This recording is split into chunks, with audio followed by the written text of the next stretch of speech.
रहमल्लाहु मन क़रा अल-फ़ातिहा।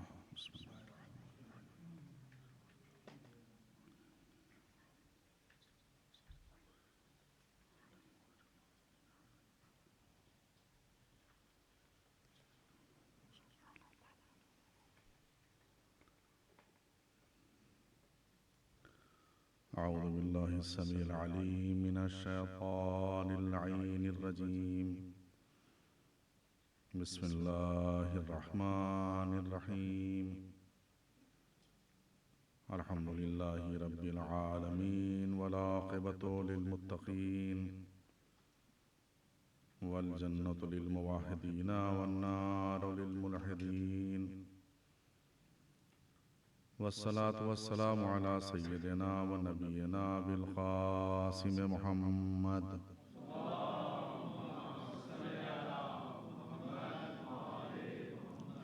व आलिहि तय्यबीन ताहिरीन अल मासूमीन अल मज़लूमीन व लअनतुल्लाहि अला आदाइहिम व क़ातिलीहिम व ग़ासिबी हुक़ूक़िहिम अजमईन मिनल आन इला क़ियाम यौमिद्दीन। अम्मा बाद फ़क़द क़ाल अल्लाहुल हकीम फ़ी किताबिहिल करीम व हुवा अस्दक़ुल क़ाइलीन व क़ौलुहुल हक़। बिस्मिल्लाहिर रहमानिर रहीम। अल्लाहु वलियुल्लज़ीना आमनू युख़्रिजुहुम मिनज़्ज़ुलुमाति इलन नूर वल्लज़ीना कफ़रू औलियाहुमुत ताग़ूत युख़्रिजूनहुम मिनन नूरि इलज़्ज़ुलुमात उलाइका अस्हाबुन नार हुम फ़ीहा ख़ालिदून। सलवात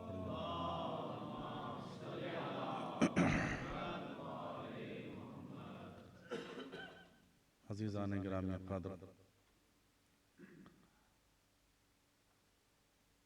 रोज़ आपकी खिदमत में कुरान मजीद का ये फ़िक्रा पढ़ा जाता है और जिसके तहत ये गुफ्तगू हो रही है कि अंधेरा और उजाला ये इस दुनिया में भी है और दीन में भी इस बात का ख़तरा है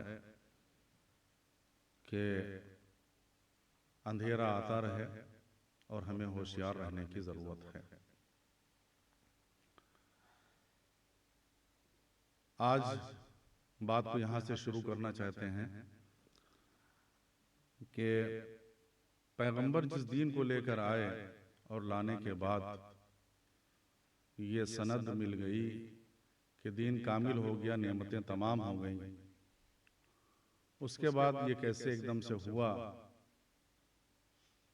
कि फिर अंधेरे और उजाले की बात छिड़ गई, जबकि पैगंबर का मकसद और मिशन ये था कि वो जब इस दुनिया से गए तो इस्लाम की इतनी तबलीग कर गए थे कि तकरीबन 24 लाख मुसलमानों की तादाद बताई जाती है कि उस वक्त मौजूद थे जो इस्लाम कबूल कर चुके थे। और एकदम से कैसे ऐसा हुआ कि पैगंबर ने जो आखिरी हज किया और उस हज के मौके पर किसी को मौला बनाया और फिर ये ऐसे कैसा हो गया कि सब कुछ कबूल करने के बावजूद लोग फिर उस रास्ते से हट गए। तो चूंकि मजलिस से पहले तारीखी गुफ्तगू चल रही है, इसलिए उसी रास्ते पर आपको रखते हुए और रोकते हुए बात यहां से कहना चाहते हैं कि पैगंबर इस दुनिया से गए तो या तो ये कह दिया जाए कि पैगंबर ने अपने बाद कुछ फरमाया ही नहीं कि मेरे बाद क्या होगा इस इस्लाम का और मुसलमानों का क्या होगा, दीन जानना होगा तो तुम्हें क्या करना होगा। पैगंबर खामोशी से, सुकूत से, साकित रहकर चले गए, कुछ भी उन्होंने कुछ फरमाया नहीं। अगर ये जवाब दिया जाए कि पैगंबर चले गए लेकिन उन्होंने दीन के मुताल्लिक कोई गुफ्तगू नहीं की, दीन के बारे में कुछ नहीं फरमाया, तो खुद अपने आप इस्लाम को पढ़ने के बाद जहन में ये सवाल पैदा होता है कि वो पैगंबर कि जो खाने के बारे में बता कर जाए, जो पीने के बारे में बता के जाए कि खाना खाओ तो बिस्मिल्लाह, ख़त्म हो जाए तो अल्हम्दुलिल्लाह, नमक से शुरू करो, नमक पर ख़त्म करो। जिंदगी के छोटे छोटे कानून कि वॉशरूम भी जाना है तो कौन सा पैर पहले रखो, निकलना है तो कौन से पैर बाहर, सोने के लिए जाओ तो कैसे, यानी जो जिंदगी के छोटे छोटे कानून हैं पैगंबर उनको बताकर जाएं, लेकिन ये बता के न जाएं कि मेरे बाद क्या होगा, कि इस कश्ती को कौन संभालेगा, इसको कौन किनारे पर लेकर जाएगा। तो इंसान की अक्ल इसको कबूल नहीं करती है कि जो पैगंबर सारी बातों को बताकर जा रहा हो, घरेलू हो, घर की हो, समाज की हो, कोई भी बात हो, सबको बता के जा रहा हो पैगंबर, और ये ना बताए कि अब मेरे बाद क्या होगा, तुम्हें क्या करना होगा, तो ये बात समझ में नहीं आती है।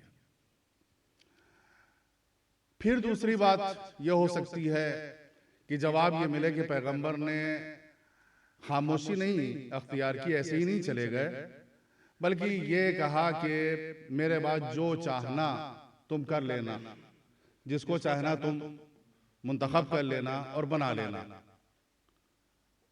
तो ये बात भी अगर तारीख के एतबार से ढूंढी जाए तो किसी भी तारीख में यह नहीं मिलता है कि पैगंबर ने यह फरमाया हो कि मुसलमानों तुम्हारा जो दिल चाहे वो कर लेना मेरे बाद, और जिसको चाहना बना लेना, जिसको चाहना रखना, जिसको चाहना निकाल देना।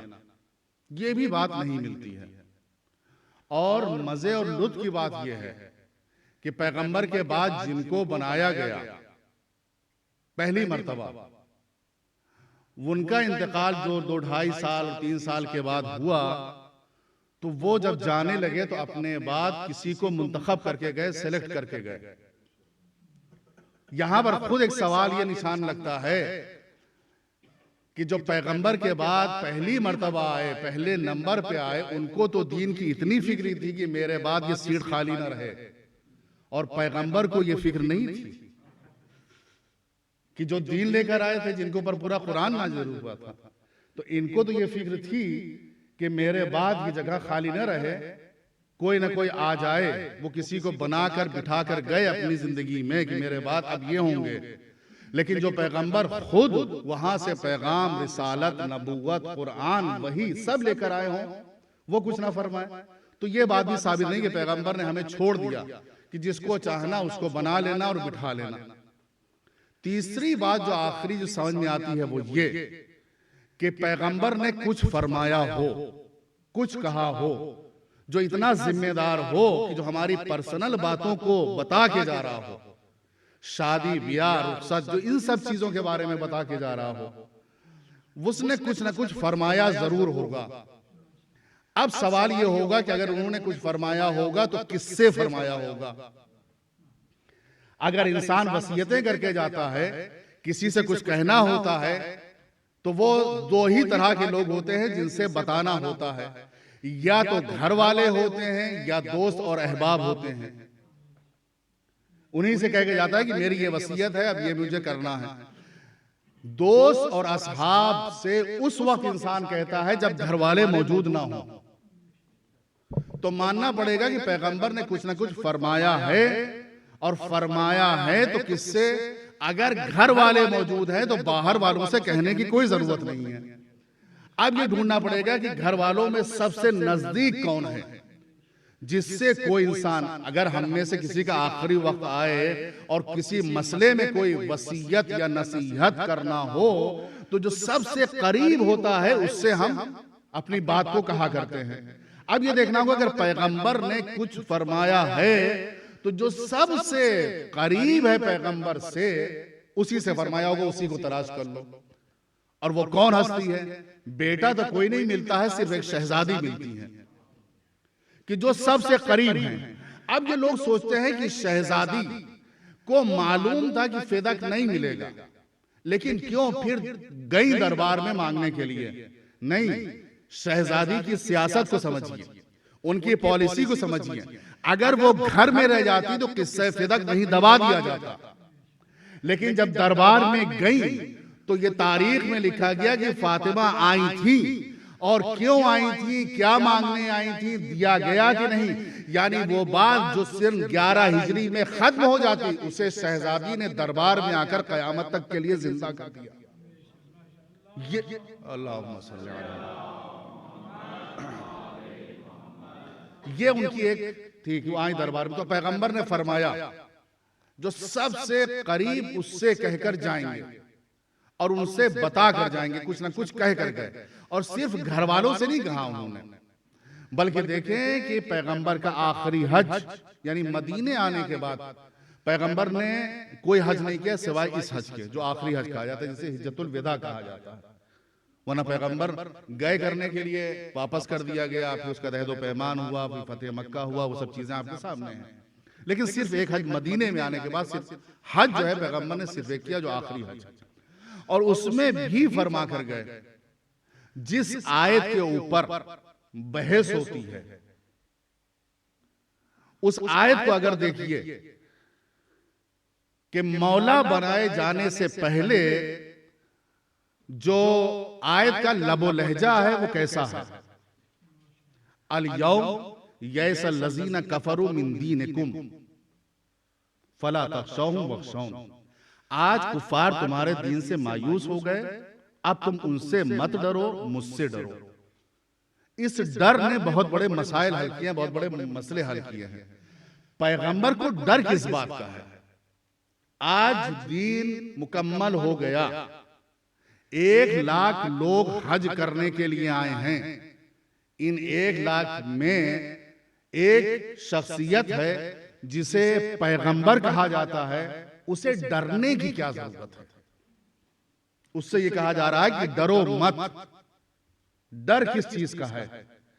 अब अगर यहां पर इंसान बैठे और कहे कि हां पहुंचाना था कि आज तुम पहुंचा दो, या यो रसूल बल्लिग, आज पहुंचा जो मा उनजिला इलैका मिन रब्बिक, जो आपके परवरदिगार की तरफ से आया उसको आप पहुंचा दीजिए।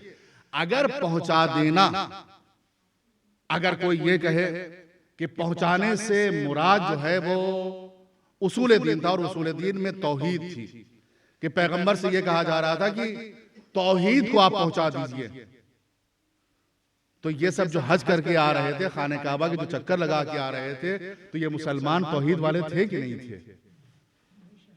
अगर या रसूल बल्लिग का मतलब कि तौहीद को पहुंचा दीजिए, तो ये तो खुद ही कह रहे हैं ला इलाहा इल्लल्लाह, ये सब जो है हज करके आ रहे हैं। अगर बल्लिग का मतलब कि पहुंचा दीजिए, यानी अपनी नबूवत को पहुंचा दीजिए, तो ये सब तो पैगंबर की आवाज के ऊपर रुक रहे हैं। और पैगंबर ने कहा रुक जाओ, जो आगे बढ़ गए हैं उनको भी, जो पीछे रह गए उनका इंतजार करो, ये तो नबी मान रहे हैं। अगर कोई ये कहे कि कयामत थी, तो कयामत को बताने के लिए फला तखशौहुम वखशौन की डरिए मत, इसमें क्या जरूरत है कि पैगंबर ये फरमाए कि डरिए नहीं, कयामत का पहुंचा दीजिए। तो इस अकीदे को पहुंचाने के लिए इसमें डरने की क्या जरूरत है? पैगंबर जब मक्के में 53 साल रहे और अकेले थे, तब डरे नहीं, आज ये 1.25 लाख में कैसे डर जाएंगे? भाई डरने वाली चीज क्या है? किस चीज का खतरा है कि जो पैगंबर के दिल पर आ रहा है और ये कहा जा रहा है कि डरिए मत, पहुंचा दीजिए। उसूल दीन में कोई चीज नहीं हो सकती।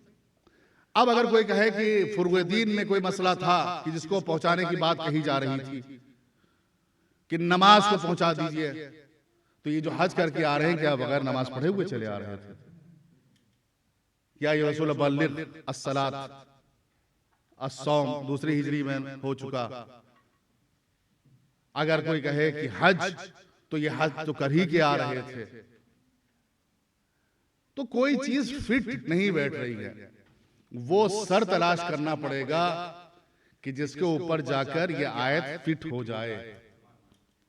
कोई किसी की कैप लगा लेता है, कोई किसी की टोपी लगा लेता है, तो अगर उसकी नहीं होती है तो साइज अगर इधर उधर होता है तो पता चल जाता है कि अपनी नहीं है, मांग के लाया है। तो आयत को भी ऐसा सर तलाश करना चाहिए जहां पर जाकर वो फिट हो जाए। कि किसका ये सर है कि जहां पर ये डरने की क्या जरूरत है। किसी हुक्म को, किसी अहकाम में पैगंबर से ये कहा जाए कि डरिए नहीं, पहुंचा दीजिए। पैगंबर मक्के में रहे तो सब कुछ कर डाला, सबसे मुकाबला कर लिया और वहां पर कभी खौफजदा नहीं हुए। अब यहां पर आ गए, यहां पे आने के बाद एक मेजॉरिटी में है, एक अक्सरियत में है, और उसके बाद ये कहा जाए कि ना डरिए। तो ये तलाश करना पड़ेगा कि कोई ऐसी है बात कि जिसकी वजह से खतरा पैगंबर खुद जो है थोड़ा सा सोच रहे हैं और अल्लाह दिलासा दे रहा है कि आप जरूर पहुंचा दीजिए। देखिए, कुरान मजीद के अल्फाज यूं ही नहीं होते हैं, यानी हमारी तरफ बेतुकी गुफ्तगू कुरान नहीं करता है। कुरान में फसाहत और बलागत है। अगर उसने कहा वतीन तो उसके बाद जैतून का लफ्ज लाए, दोनों के माने अलग अलग है, एक इंजीर है और एक जैतून है।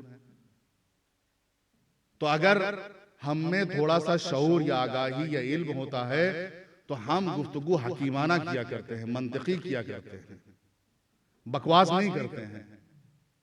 तो अगर हमारे पास थोड़ा सा इल्म आ जाए और हमारी गुफ्तगू जो है वो मंतकी और अच्छी होती है तो परवरदिगार अगर लफ्जों को रखेगा तो वो खुद हकीम मुतलक है। फला तख्शौहुम वख्शौन बल्लिग मा उन्ज़िला इलैका मिन रब्बिक। इन अल्फाज में कुछ ना कुछ राबिता जरूर होता है, अल्फाज ऐसे नहीं होते हैं। तो तलाश करना पड़ेगा कि क्या है कि जिसको जो है वो बनाया जा रहा है और बताया जा रहा है। अब यहां पर जरा सा रुक कर एक गुफ्तगू आपसे मसले शरी के मुताबिक करना चाहते हैं कि पैगंबर ने मौलाए कायनात को यहां पर मौला बनाया और ऐलान कर दिया फला तख्शौहुम वख्शौन, अब डरने की जरूरत नहीं है। मजमा कौन सा है, मजमे पे तवज्जो करिएगा। जो लोग हैं वो कौन से हैं? लोग वो हैं जो हज करके आए हैं। और मसला जो हम बताने चाह रहे हैं वो ये कि हज किसके ऊपर वाजिब होता है, हज किसके ऊपर वाजिब होता है। बिस्मिल्लाहिर्रहमानिर्रहीम वलिल्लाहि अलन्नासि हिज्जुल बैत मन इस्तता इलैहि सबीला। अल्लाह के लिए हज है लोगों के ऊपर, मन इस्तता जिसमें ताकत, कुव्वत, कैपेसिटी पाई जाए, मन इस्तता इस्तिताअत पाई जाए, वो ये हज करने के लिए आए। अब अगर किसी को दिखाई नहीं देता है, वो नाबीना है, तो उसके ऊपर हज वाजिब नहीं है। हज वाजिब होने के दो पार्ट हैं। एक तो रकम, पैसा हमारे पास हो कि हम हज कर सकें तो कहेंगे इस्तिताअत हो गई, और एक फिजिकल तौर से हम जो हैं इतने कवी और मुस्तहकम हो कि हम हज कर सकें। अगर दिखाई नहीं देता तो ये जवाब आएगा कि नहीं, जिस्मानी तौर से माजूर है, अब हज करने की जरूरत नहीं। अगर व्हीलचेयर पे है इंसान तो यही जवाब होगा कि नहीं, जरूरत नहीं है, खुद अब हज करने की जरूरत नहीं है। अगर इंसान को कोई बीमारी है तो ये फुकहा ये कहते हैं कि मजबूर और माजूर और मरीज और बीमार इंसान अगर कोई है तो फिर वो हज करेगा नहीं, अलबत्ता वो हज करा सकता है चूंकि इस्तिताअत थी उसमें। ये मसला शुरू आपने सुन लिया। अब चलते हैं फिर आपको वहीं लेकर जहां से गुफ्तगू हो रही थी कि हज में जिन लोगों को बुलाया, जहां पर मन कुंतो मौला फहाजा अलीउन मौला का ऐलान गदीरी हुक्म जहां सुनाया जा रहा है, वहां पर जो अवाम और पब्लिक जो इकट्ठा हुई है वो आम नहीं है, वो हाजी है, हाजी। और हाजी के लिए जरूरी यह होता है कि वो हर तरीके से फिट हो। अगर अनफिट है और कोई जिस्म का पार्ट नहीं काम कर रहा है तो उसके ऊपर फिर हज वाजिब नहीं है। दिखाई नहीं देता, हज वाजिब नहीं। सुनाई नहीं देता, हज वाजिब नहीं। कमर सीधी नहीं होती, हज वाजिब नहीं। व्हीलचेयर पे हो, हज वाजिब नहीं है। अगर इतनी चीजें आपने सुन ली तो कदीर में जो मजमा है उसको दिखाई भी दे रहा है, सुनाई भी दे रहा है, उसकी कमर में दर्द भी नहीं हो रहा है और व्हीलचेयर पे भी नहीं। ऐसा मजमा इकट्ठा करके लाए हैं पैगंबर। वरना अगर इसमें बीमार मजमा होता कि जिसको अगर किसी को दिखाई नहीं दे रहा है, तो कल ये कह सकता था बनाया तो था किसी को लेकिन मैंने देखा नहीं। अगर वो उसे कान से ऊंचा सुनाई देता था, वो बहरा था, तो कह सकता था कि बनाया तो था, हमने देखा तो कि अली को उठाया, लेकिन कहा कि हमने सुना नहीं था। अगर किसी की कमर झुकी होती, कोई व्हीलचेयर पर होता, कोई सिर्फ सहारा दे रहा होता, तो कहता कि सब लोग इतने लंबे लंबे थे, मेरी तो कमर झुकी थी, मैंने देखा नहीं। का ऐसे मजमे को इकट्ठा करेंगे जो हर तरीके से सही और सालिम होगा, जिसे सुनाई भी दे रहा होगा, जिसे दिखाई भी दे रहा होगा कि किसे मौला बनाया जा रहा है। एक सलवात पढ़िए मोहम्मद वाले।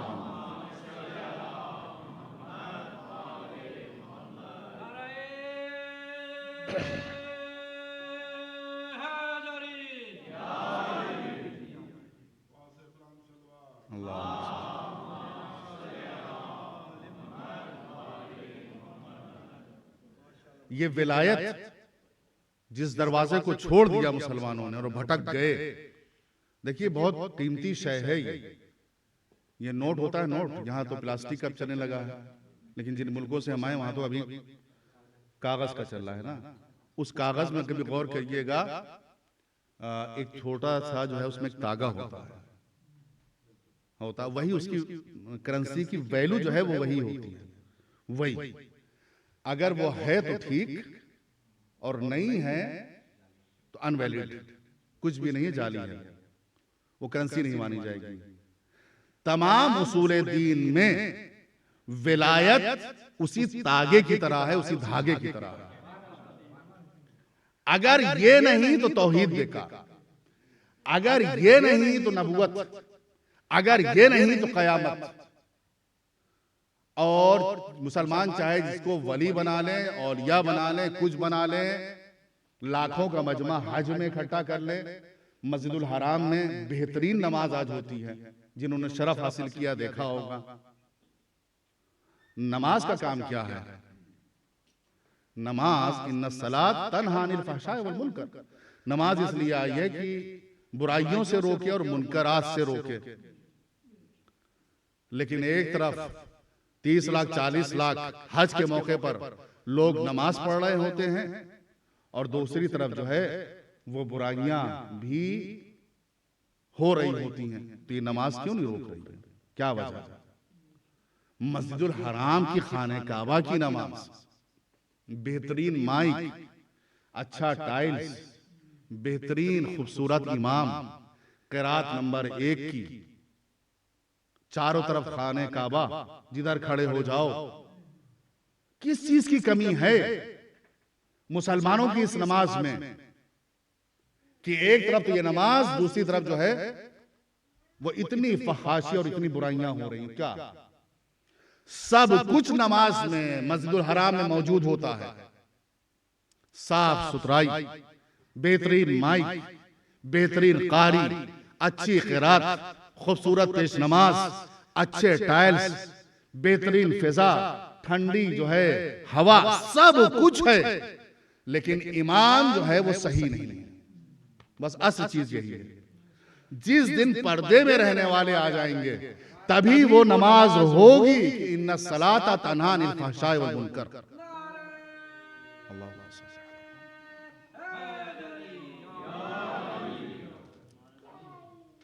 तो ये अल्फाज क्यों इस्तेमाल किए? इन अल्फाज के ऊपर कुरान मजीद यूं ही अल्फाज को जो इस्तेमाल नहीं करता है। गौर करना चाहिए कि क्यों ये दिलासा दिया जा रहा है कि अब आप इनसे मत डरिए, बस अल्लाह से अपने डरते रहिए। और खशियत का लफ्ज इस्तेमाल हुआ है कुरान मजीद के अल्फाज, इनकी अरब अजीब जो है वो मोजज़े हैं। कहीं हुज़्न का लफ्ज आता है, कहीं खौफ का लफ्ज आता है, और कहीं खशियत का लफ्ज आता है। उर्दू में हम सबको जो है अगर कहेंगे तो खौफ मतलब डर का लफ्ज इस्तेमाल करें, हमारे पास है ही नहीं उर्दू में, अल्फाज की कमी है डिक्शनरी में। लेकिन कुरान मजीद अगर खशियत कहता है तो उसके माने अलग हैं, और कहीं हुज़्न का लफ्ज इस्तेमाल करता है तो उसके माने अलग हैं, और कहीं खौफ के माने इस्तेमाल होते हैं तो उसके माने अलग हैं। खौफ जिस्म पर होता है, हुज़्न जो है वो दिल में होता है, खशियत तमाम पूरे जिस्म के ऊपर होती है, यानी इंसान के ऊपर लर्जा तारी हो जाता है। इन्नमा यख्शल्लाहु मिन इबादिही अल उलमा, ये कहा गया ना, उलमा की शान ये बताई गई है कि वो हैं मेरे बंदों में से उलमा की जिन पे खशियत इलाही, यानी उनका रोया रोया अल्लाह से डर रहा होता है। अभी आलिम उलमा के बारे में आपने गुफ्तगू सुनी, शहीद सैयद मोहम्मद बाक़ुर सद, जिन्हें शहीद खामिज भी कहा जाता है, जिनकी बहन बिनतुल हुदा, दोनों वो भी शहीदा और मुजतहिदा थी। अब चूंकि खातून थी इसलिए तकलीद नहीं हो सकती थी, और भाई की गिरफ्तारी के बाद नजफ में आकर यानी रोज़े इमाम अली में आकर उन्होंने तकरीर की, और जिस तकरीर के बाद उनको अरेस्ट किया गया है, वो समझ गया था कि ये हुसैन की तरह चल रहे हैं, ये ज़ैनब की तरह चल रहे हैं। दोनों भाई बहनों को अरेस्ट किया, उसके बाद नामालूम जगह पर शहीद करने के बाद दफन किया। उसके बाद अब उनके कब्र जो है वादी सलाम में इस वक्त मकबरा तामीर हो रहा, तकरीबन बन चुका है। देखिए अल्लाह ने हर इंसान को, वो बात हमें भूले नहीं, लेकिन आ गई है एक बात हम बता दें, हर इंसान को अल्लाह ने यूनिक पैदा किया है, उसमें कुछ न कुछ फन, हुनर, स्किल्स रखी हैं, कोई ना कोई टैलेंट अलग रखा है, हर इंसान में है। कोई ये ना सोचे कि हम में कुछ नहीं है, बस हम उसको तलाश करें कि हम किस लिए, किस मकसद के लिए हम पैदा हुए हैं, किसमें सबसे ज्यादा हमारा दिल, किस बात में हम ज्यादा खुश रहते हैं, ये हम अपने मकसद हयात को तय करें और किस बात पे हम खुश रहते हैं। इसको जो है हर अल्लाह ने हर इंसान में कुछ ना कुछ पैदा किया, कुछ ना कुछ दिया है। ये जो बच्चे हैं, अगर बचपने में ये अंदाजा हो जाए इनकी तरबियत करने वालों को कि इसमें क्या पाया जाता है, तो वो बच्चे जो हैं फिर बहुत आगे बढ़ जाते हैं। कभी कभी हम अपने बच्चों को खुद नहीं समझ पाते हैं कि इनका टैलेंट क्या है, इसमें इनमें जो है सलाहियत क्या पाई जाती है, हम क्यों कैसे उभारें। तरबियत में बच्चे जो छोटे होते हैं ना गोद के, इन बच्चों की एक नेचर में एक बात अल्लाह ने रखी है कि ये सवाल बहुत करते हैं, ये पूछते बहुत हैं, और अगर उन्हें खातिर खा यानी सही जवाब जिस पर वो मुतमईन हो जाए, अगर वो नहीं मिलता है तो फिर वो उसको जो है बार बार उसको दोहराया करते हैं, रिपीट किया करते हैं। अब क्या है हमारा इस दौर में, हम बच्चों को बिजी रखना चाहते हैं, मसरूफ करना चाहते हैं, अपनों में नहीं बल्कि अशिया और चीजों के जरिए उनको हमने बिजी करने की कोशिश की। आप ये कहेंगे कि नहीं, ये सब चीजें जो बच्चों के पास हैं ये भी जो इंफॉर्मेशन दे रही है। देखिए इंफॉर्मेशन अलग होती है, नॉलेज अलग होती है। ये जो चीजें हैं बच्चों के हाथ में खिलौने, हम कहते हैं कि बिल्कुल हम मना नहीं कर रहे हैं, लेकिन नॉलेज अलग है, इल्म है, इंफॉर्मेशन मालूमात है। ये चीजें सिर्फ बच्चों को मालूमात दे रही हैं, और मालूमात हमारी मंजिल नहीं है, हमारी मंजिल इल्म है। बल्कि तालीम भी हमारी मंजिल नहीं है, हमारी मंजिल इल्म है। इल्म, तालीम रास्ता है, और इस रास्ते को जो चीज रोशन करती है उसका नाम है तरबियत, जो अब हमारे पास धीरे धीरे खत्म होती जा रही है। हम तरबियत बच्चों की चीजों के जरिए से कर रहे हैं, फिजिकल मेहनत नहीं करना चाहते हैं। हम चाहते हैं कि बच्चा बिजी हो जाए, उसकी फितरत है कि वो सवाल करेगा, पूछेगा जरूर और वो दोहराएगा। हम झिड़क के उससे कह देंगे अरे हटो, क्या दिमाग चाट रहे हो तो अगर उसकी फितरी उस उभार को अगर हमने दबा दिया तो ये हमेशा का जो उसका एक टैलेंट है सवाल करने का, हमेशा दब जाएगा घर में, और जब वो स्कूल में भी जाएगा तो फिर उसे पूछने की कुछ जो है वो जरूरत हिम्मत नहीं होगी। वही बच्चे स्कूल में जाके कामयाब होते हैं जो बढ़ बढ़कर सवाल करना जानते हैं, और उनको अगर जवाब मिल जाता है तो चूंकि इस माहौल के रहे हुए हैं घर के, तो फिर वो हर जगह मजलिस में भी आएंगे, कोई चीज समझ में नहीं आई सवाल करेंगे। क्यों? इसलिए कि उनका जो है वो जमीर और दिल मुतमईन नहीं हो रहा है।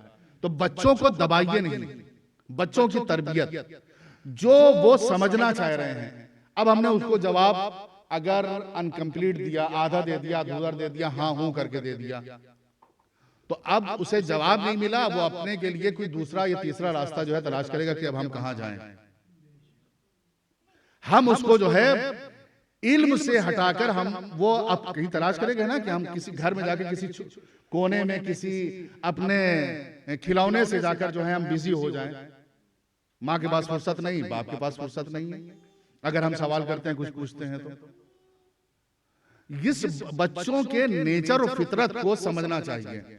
इस्लाम पैगंबर ने क्या फरमाया कि हर बच्चा जो है इस्लाम की फितरत लेकर पैदा होता है, माँ बाप उसको यहूदी और नसरानी बना देते हैं। हमें शिकायत बच्चों से नहीं करना चाहिए, शिकायत अपने से करना चाहिए कि हम में क्या कमी थी। दुनिया में पैसा हर चीज कुछ नहीं है, दुनिया में मटेरियल हर चीज कुछ नहीं है, दुनिया में असल चीज वो है कि जिसमें हम खुश हैं। जरूरी नहीं कि चीजें ज्यादा हो तभी इंसान को खुशी हासिल हो। खुशी कैसे हासिल होगी? जिसमें हमें इत्मीनान हो, सुकून मिल रहा हो, राहत की हम सांस ले रहे हो। अला बिज़िक्रिल्लाह तत्मइनुल कुलूब, याद हो जाओ जिक्र खुदा में इत्मीनान हासिल होने वाला है। तो ये बात जो आ गई बीच में कि बच्चों को निखारने की हम कोशिश करें, जो इनके देखें कि इनमें अगर क़िरात का जज्बा है, अच्छी क़िरात कर सकते हैं, उनको जो है उस तरफ जो है हम ले जाएं। तजवीद अच्छी है उनकी, सलाम अच्छा पढ़ते हैं, नौहे पर उनको दबाएं नहीं, उनको आगे बढ़ाएं। और जब बढ़ा दिया जाता है, चूंकि उलमा की गुफ्तगू मजलिस से पहले हुई है, तो एक बात उलमा से कि अगर कोई आगे बढ़ाने वाला मिल जाता है तो इंसान कहां से कहां पहुंच जाता है। शेख मुफीद अलैहि रहमा का आपने नाम सुना होगा, जो काज़मैन में दफन है, और उन्होंने ख्वाब में देखा कि शहजादी अपने दोनों बच्चों को लेकर आ रही हैं। सुबह आंख खुली तो देखा कि एक बीबी हैं जो अपने दो बच्चों को लेकर आई हैं। एक का नाम है सैयद मुर्तजा और एक का नाम है सैयद रजी। जिंदगी में अजीजों, हम अपनी इस छोटी सी जिंदगी में, जिसे हमें मालूम नहीं कि कितनी है, इस जिंदगी को बाबरकत बनाएं। इस पर गौर करिएगा, बाबरकत। एक कोई छोटा सा काम कर जाए लेकिन जिसमें बरकत हो। कार खैर के वक्त शैतान हमें अंधेरे में ले जाता है। हम जब सोचते हैं कि लाओ ये काम नेक है, इसको कर दें, शैतान फौरन आके फंदा डालता है। अरे रुक जाओ अभी, चलो अभी कल कर लेना, अभी गाड़ी कहां पार करोगे, अभी कहां टेलीफोन करोगे। कार खैर के लिए जिस वक्त दिल में ख्याल आए, ये अल्लाह की तरफ से अता होती है, फौरन कर डालिए, फौरन। ये इल्का ये उसकी तरफ से होता है। अगर आ गया किसी घर, वहां मुल्क में कोई है, पता नहीं उनके हालात कैसे, लाओ फोन करके पूछे। ये एकदम से जो ख्याल आया है, ये हमारा काम नहीं है, ये अल्लाह ने उधर से हमारे लिए मौका फराहम किया कि कोई परेशान तो नहीं है, कोई भाई तो परेशान नहीं, कोई बहन तो परेशान नहीं, तो बात आप भूल जाएंगे। कार खैर में देर नहीं। हम बच्चों को, सैयद मुर्तजा और सैयद रजी की बात हो रही थी कि वो जब उनको लेकर आए तो उनको ख्वाब की जो ताबीर थी वो मिल गई, और उसके बाद उन्होंने जो है वो पढ़ाना शुरू कर दिया। सैयद रजी चूंकि अदीब थे, शायर भी थे, नहजुल बलागा पर एक इतराज ये होता है, और सबसे पहला इतराज किसी मुसलमान ने किया। ये एक अजीब बात है, इब्न खल्लकान ने सबसे पहले इतराज किया, और वो इतराज वहां हुआ था अरब मुल्क में। वो जब शुभा, उसने इतराज नहीं कहेंगे, शुभा इलाज किया। ये कहा यह जाता है कि जिसने इसको नहजुल बलागा को तसनीफ किया है, उसी ने इसको वज़ा किया है, उसी ने इसको बनाया है। ये एक शुभा लाके छोड़ दिया उसने, फिर वो शुभा यूरोप में आया और इन्होंने फैला दिया उसको। तो बात कहीं से कहीं चली जाएगी। सैयद रजी की एज जो थी 47 थी, बस कुछ नहीं है ना, और काम कितना बड़ा कर गए। जिंदगी को हम बाबरकत बनाएं, कोई छोटा सा काम कर जाए। इस दुनिया में किसी को नहीं मालूम था कि दफन कैसे हुआ जाता है। हाबील को काबिल ने मार दिया था, मालूम नहीं था कैसे दफन करें। फबासल्लाहु गुराबन यबहतु फिल अर्ज़, उतने में अल्लाह ने कौवे को भेजा, उसने मिनकार से अपनी चोंच से जो है कब्र बनाई, इसने सीख लिया, एक काम बाबरकत हो गया। दुनिया सीख गई कि कैसे दफन किया जाता है। हुदूद कुछ नहीं कर सकता था, लेकिन उधर से लेकर आया बिल्कीस के हाथ से, और उसने कहा कि मैं ऐसा देख कर आया हूं कि वहां पर सूरज की परस्तिश होती है। इधर से इन्होंने, सलमान ने जो है पूरे लश्कर को तैयार किया। एक जानवर ने इतना बड़ा काम कर दिया। जिंदगी को बाबरकत हम बनाए, बाबरकत। एक जमजम को देख लीजिए आप, जमजम कुछ नहीं, एक थोड़ा सा पानी निकला था, लेकिन आज हाजी जो है तड़पता है कि थोड़ा सा पानी हम लेकर चले आए। कुछ ना कुछ हम तलाश करें कि काम, ये ना सोचे कि कोई बड़ा काम करें, छोटा काम हो लेकिन बाबरकत हो, जो बाकी रहने वाला हो, जिस काम की वजह से हम भी बाकी रहे। तो बात हो रही थी सैयद रजी और सैयद मुर्तजा की। वो 47 में उनकी वफात हो गई। छोटे भाई थे, इनसे बड़े थे सैयद मुर्तजा, जिनको बाद में आलमुल हुदा कहा गया। इनकी शादी जो है वो बादशाह खानदान में हो गई, सैयद मुर्तजा की जो बड़े भाई थे, जिनको शायद जहां तक मेरे ज़हन में अमीर कबीर की नवासी थी। वो इराक के हुक्मरान अमीर कबीर की नवासी थी, बेटी की बेटी थी। अब शादी अच्छे घराने में हो गई तो पैसा भी ठीक ठाक आया।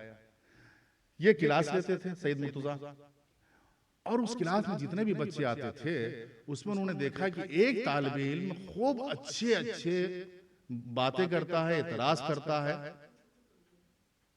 खूब बढ़ बढ़कर जो है सवाल करता है। ये समझ गया कि इसमें टैलेंट है।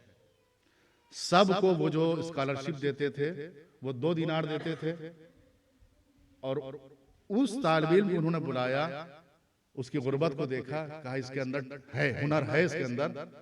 उसकी स्कॉलरशिप उन्होंने जो है 12 दिनार कर दी। एक छोटा सा काम था, लेकिन उन्होंने कहा कि नहीं, ये अगर अपने घरेलू मसाइल में उलझा रहेगा, फाके से रहेगा, इसके सर पे छत नहीं होगी, तो इसका टैलेंट रुक जाएगा। इसको इधर से जो है हमें सपोर्ट करना है। उन्होंने सपोर्ट किया, और ये वक्त की जो मसाइल है ये सैयद मुर्तजा के जमाने के आए हुए तकरीबन। जो ये वक्त आया है ये तकरीबन ये 4वीं सदी की हम बात कर रहे हैं, कि उसमें तकरीबन वक्त जो है, और वक्त के लिए एक मसला है, सुन लीजिए कि वक्त जो है वो मरने के बाद नहीं किया जाता है, जिंदगी ही में किया जाता है। ये नहीं कोई कि कहे कि हम जब मर जाएं तो ये चीज वक्फ हो जाए, नहीं, इतना दिल मजबूत हो कि जिंदगी में हम इसको वक्फ करके जाने। तो ये बच्चों की स्टेशनरी और सब चीजों का जो है सारा काम सैयद मुर्तजा ने करना शुरू कर दिया।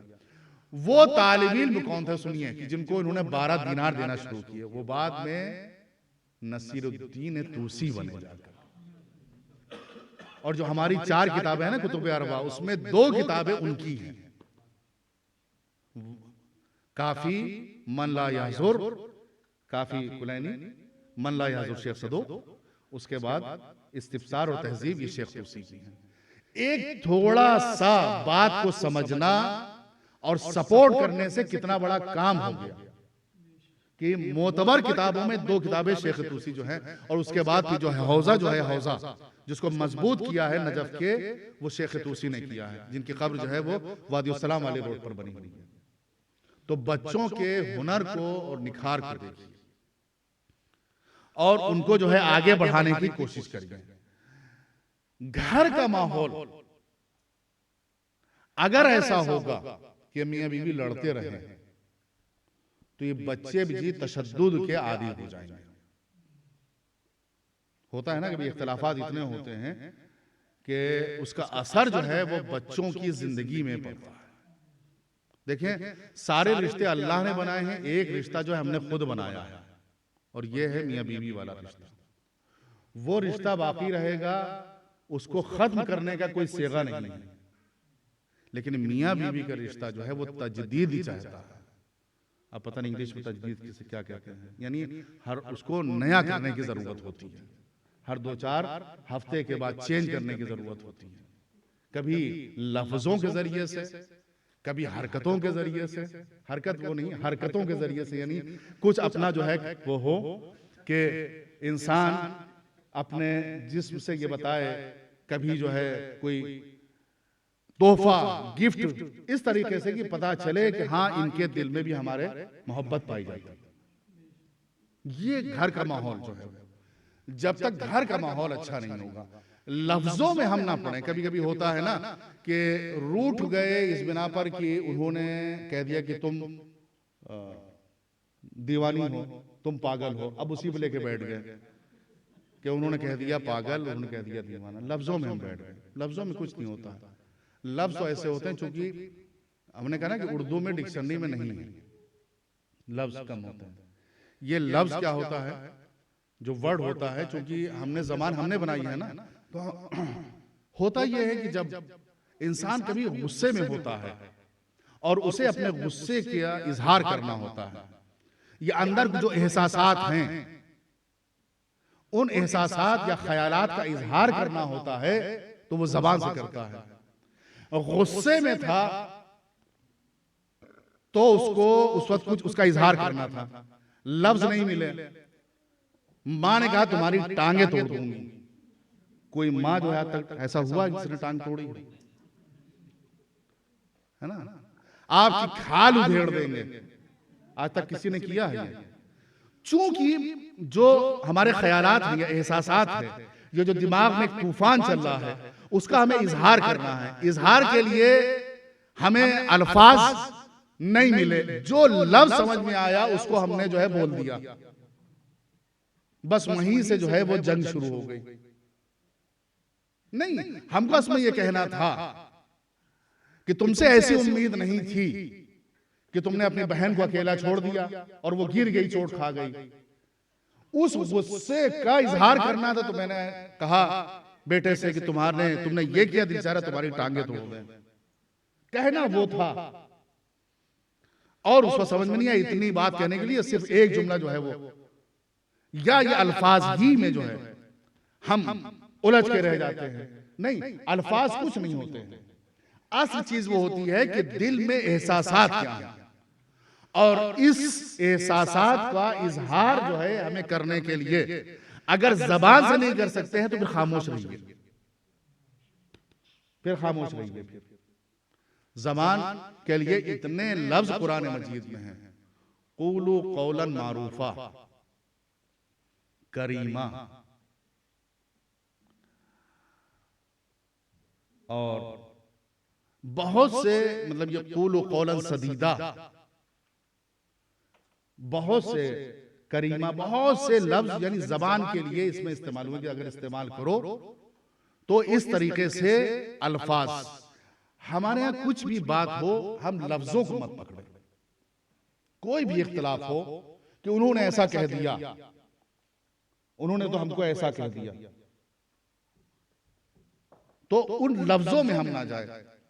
ये जो गुबार होता है, गुबार जो उठा होता है और धीरे धीरे जो है वो बैठता हुआ चला जाता है। और जो जितनी भी जंगें होती हैं वो हम इन्हीं लफ्जों के ऊपर लड़ा करते हैं कि उन्होंने तो हमको ऐसा कहा था। अच्छा, लफ्ज की जगह पर एक और चीज है जिसको हम इस्तेमाल कर सकते हैं, जो हमारे यहां कम हो गई है, वो है लिखना।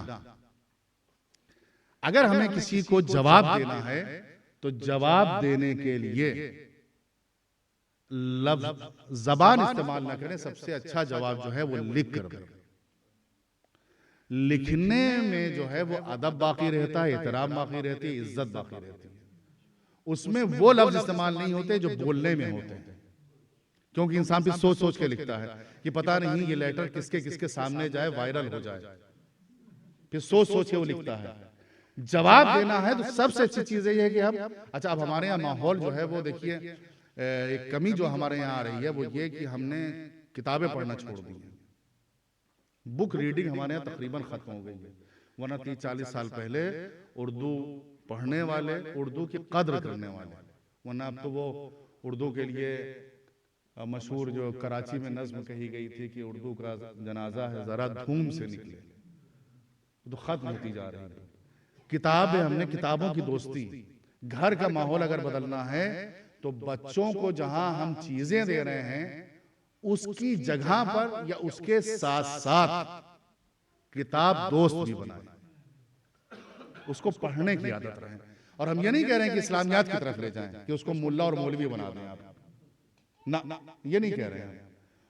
उसको हर तरह की, देखिए यहाँ बहुत किताबें हैं, बहुत लिखने अच्छे अच्छे राइटर हैं, जिन्होंने इंग्लिश में किताबें लिखी हैं, जिसको ट्रांसलेशन हो गया फिर उर्दू में आती हैं। वो पहले होता था उर्दू वाली उधर जाती थी, अब उधर से उधर जा रहा है।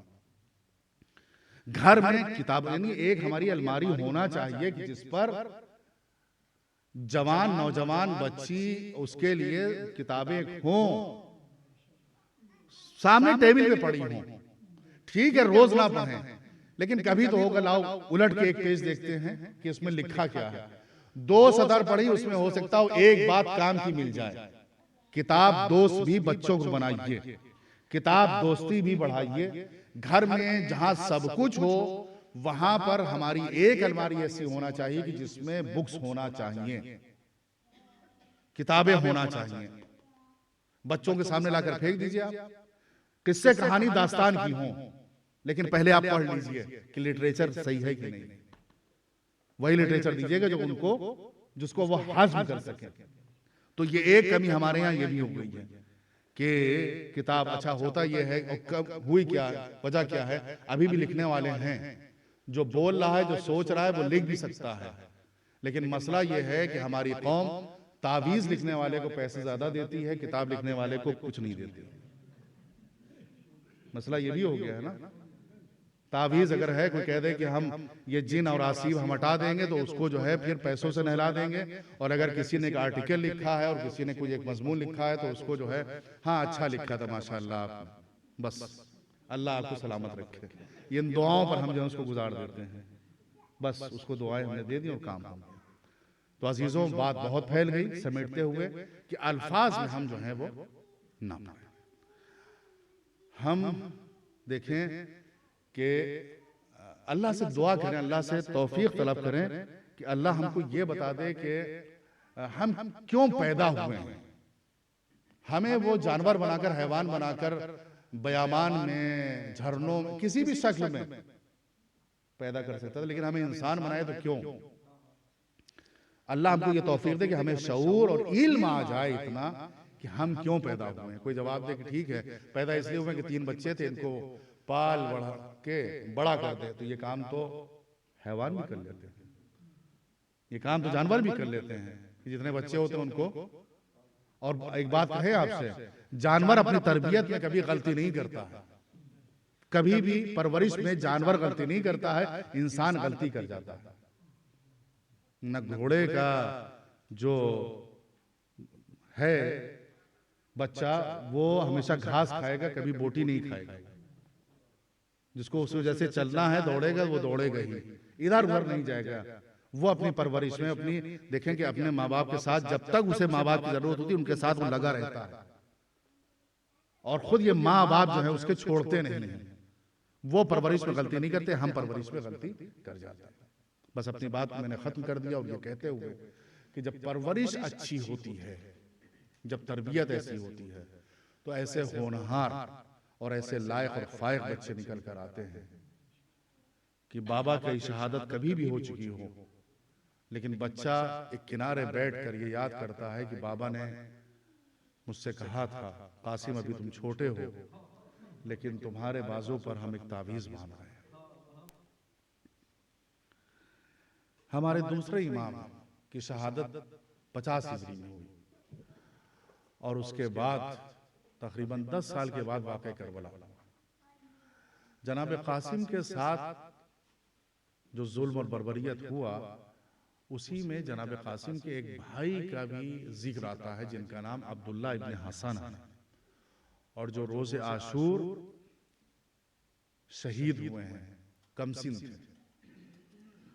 और अगर उम्र के हिसाब से देखें तो बहरहाल 50 में अगर इमाम की शहादत हुई, तो जो भी बच्चा है करबला में वो 12, 13, 14 साल या उसके ऊपर का रहा। और जनाब अब्दुल्ला इब्न हसन के लिए बताया जाता है कि बच्चा छोटा, जनाब कासिम से छोटे थे। और रोज़े आशूर जब इन्होंने ये देखा कि मेरे चचा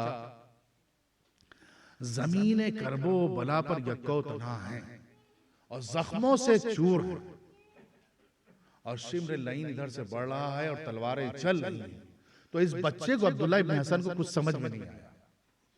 एक दफा आगे बढ़ते और आगे बढ़ने के बाद जैसे ही तलवार शकी ने उठाई, इस बच्चे ने अपने दोनों हाथों को आगे बढ़ा दिया कि चचा के ऊपर वार बाद में पहुंचे, मैं इस वार को अपने दोनों हाथों पर रोक लूं। तारीख ये कहती है कि छोटे छोटे बच्चे, छोटे छोटे ये हाथ जो थे इस बच्चे के, वो झूल गए हवा में, और हुसैन ने आंखें खोली, अपने भतीजे को देखा, अपने कलेजे से लगा लिया, बेटा आओ आओ, तुमने इस वार को अपने ऊपर रोक लिया है। इस तरीके से ये बच्चा हुसैन के सीने पर शहीद हो गया था। लेकिन जो बड़े भाई हैं हसन के जो फर्जंद बड़े हैं, जिन्हें कासिम कहा जाता है, और जिनके बारे में हमारे जहां जहां भी उर्दू बोली जाती है वहां पर मेहंदी कासिम के नाम पर निकलती है। एक है अपने यहां रस्म है, रवाज है, चला आ रहा है कि जनाबे कासिम के नाम पर मेहंदी निकाली जाती है। मेहंदी क्यों निकाली जाती है? मेहंदी क्यों? एक तो अरमान था उम्मे फरवा को कि शहजादा एक दिन दूल्हा बनेगा, दुल्हन आएगी, चांद सा मुखड़ा देखूंगी, चांद सी सूरत देखूंगी। एक तो ये अरमान माँ के होते हैं, और माँ का सबसे बड़ा अरमान यही होता है कि बच्चे को दूल्हा बने हुए सेहरे को देखे। ये मेहंदी क्यों निकाली चाहने वाले? एक बात जो समझ में आई वो ये थी कि मेहंदी का कलर और रंग जो होता है वो हरा और ग्रीन होता है, और जब वो पीसी जाती है तो फिर वो लाल हो जाती है। शायद चाहने वालों ने चाहा कि इस मेहंदी के जरिए से दोनों यादगार को बाकी रखें, बाप की यादगार हसन की शक्ल में बाकी रखें, और बाप बेटे की यादगार कासिम की शक्ल में जो है वो बाकी रखें। मेहंदी हरी होती है तो हरी चीज को जब हम देखें तो उस जहर को याद कर ले जो हसन मुस्तफा को दिया गया था, जिसके पीने की वजह से जहर इतना कारी था कि जिगर के टुकड़े बाहर आ गए थे। और ये लाल रंग होता है वो उससे कासिम के खून की याद बाकी रहे। ये यतीम हसन कासिम, सबको मरने की इजाजत मिल रही है, सिर्फ ये हैं जो इंतजार कर रहे हैं कि कब मुझे मरने की इजाजत मिले, और सर झुकाए हुए बैठे हुए हैं। बार बार इसने जिहाद के लिए आते हैं तो हुसैन यही जवाब देते हैं, बेटा अरे हो ही नहीं सकता है कि मैं तुम्हें मरने की इजाजत दे दूं। मैंने तुझे पाला है तेरे बाप के बाद, ये मैंने तो तुझे बचा के रखा है कि जब मैं शहीद हो जाऊं तो तू मेरे सराहने के आए। कभी इजाजत नहीं मिल रही है। एक दफा कासिम अपने खैमे में सर झुकाए हुए बैठे हैं, माँ आती है, कुर्बान जाए ऐसी माँ के ऊपर जो माँ मौत को और शहादत को याद दिला रही हो, और याद दिला रही हो कि उस ताबीज को याद करो जो बाबा ने जाते वक्त तुम्हारे बाजू पर बांधा था। आज दुनिया की माएं अगर ताबीज बांधती हैं बच्चे के हाथ के ऊपर तो उनकी जिंदगी के लिए बांधा करती हैं, मौत के लिए नहीं बांधती हैं। उनके जीने के लिए बांधा करती हैं, उनके तूले उम्र के लिए बांधा करती हैं, उनकी हिफाजत के लिए बांधा करती हैं, उनको बलाओं से बचाने के लिए बांधा करती हैं। आज की माएं ताबीज बांधती हैं तो इस वजह से बांधती हैं, लेकिन कल बाबा ने ताबीज बांधा तो खोल के देख लेना जब मुसीबत का वक्त आए। और माँ ने आकर याद दिलाया कि तुम्हारे बाबा ने वो ताबीज बांधा था, खोल के देखो कि उसमें लिखा क्या है। जल्दी से ताबीज को खोला, पढ़ लिया, वसीयत यही कि एक वक्त आएगा कि मेरा भैया नरगा आदा में घिरा होगा, कासिम देर मत करना, फौरन जो है मैदान करबला में जाकर अपनी जान को निछावर कर देना। अरे इसने जिहाद बाबा की तहरीर की शक्ल में मिल जाती है, लेकर आए, और आने के बाद किसके पास आते हैं? आए चचा के सामने खड़े हो गए। चचा देखिए क्या लाए हो? कहा एक तहरीर है जो बाबा की है। हुसैन ने उस तहरीर को पढ़ा, कहा ये तहरीर लाए हो कि अपने मौत का परवाना लेकर आए। जैसे ही उस तहरीर को पढ़ा, कहा अब हम नहीं रोक सकते हैं, और शहजादे की रुखसत, शहजादे की रवानगी, शहजादे का खैमे से निकलना सब तैयार कर रहे हैं। कासिम का चांद सा मुखड़ा है, कासिम को तैयार किया जा रहा है। और जब तैयार हो गए तो ऐसे निकले कि रिवायत ये कहती है कि जब घोड़े पर सवार हुए तो रकाबों तक पैर नहीं पहुंच रहे थे, तो रकाबों को काट के छोटा किया गया, और रकाबों के जब तस्मे बांधे जाने लगे तो वो फिट नहीं हो रहे थे, आ नहीं रहे थे, तो उसको छोटा किया गया, यानी इतने कमसिन थे। इधर से हसन का फर्जंद चला, चांद सी सूरत और हाथ में तलवार, आज मुझे तलवार चलाना है। और जिहाद करते करते कासिम एक बार करते जा रहे हैं, सबको वासले जहन्नम। एक दफा कहा गया है कि ये अली का पोता है, हसन का फर्जंद है, इसके साथ क्या किया जाए? तो किसी ने कहा जब ये जोश के साथ आगे बढ़ेंगे तो मैं छुप के वार करूंगा। अरे जब छुप के वार किया गया तो कासिम से संभला नहीं गया, और जैसे ही संभला नहीं गया घोड़े से गिरे तो आवाज दी, वाह अम्मा, ऐ चचा मेरी मदद के लिए आइए।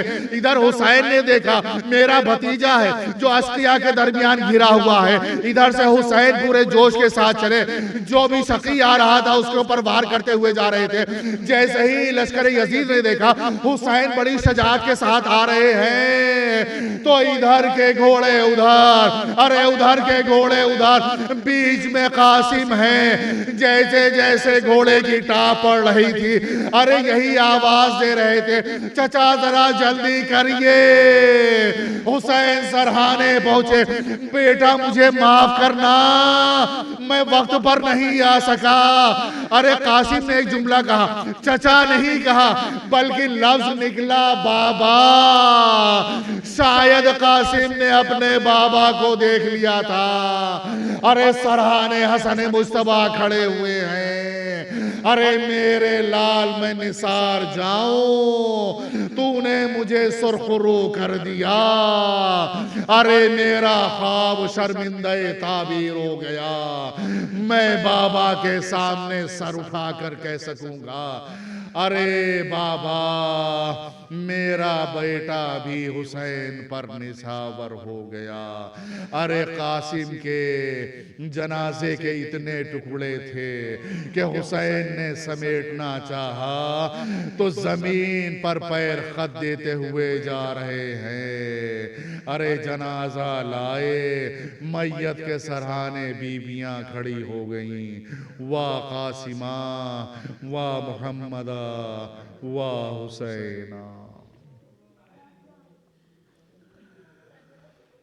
अला लानतुल्लाहि अलल कौमिल ज़ालिमीन। अस्सलामु अलल हुसैन व अला अली इब्निल हुसैन व अला औलादिल हुसैन व अला असहाबिल हुसैन।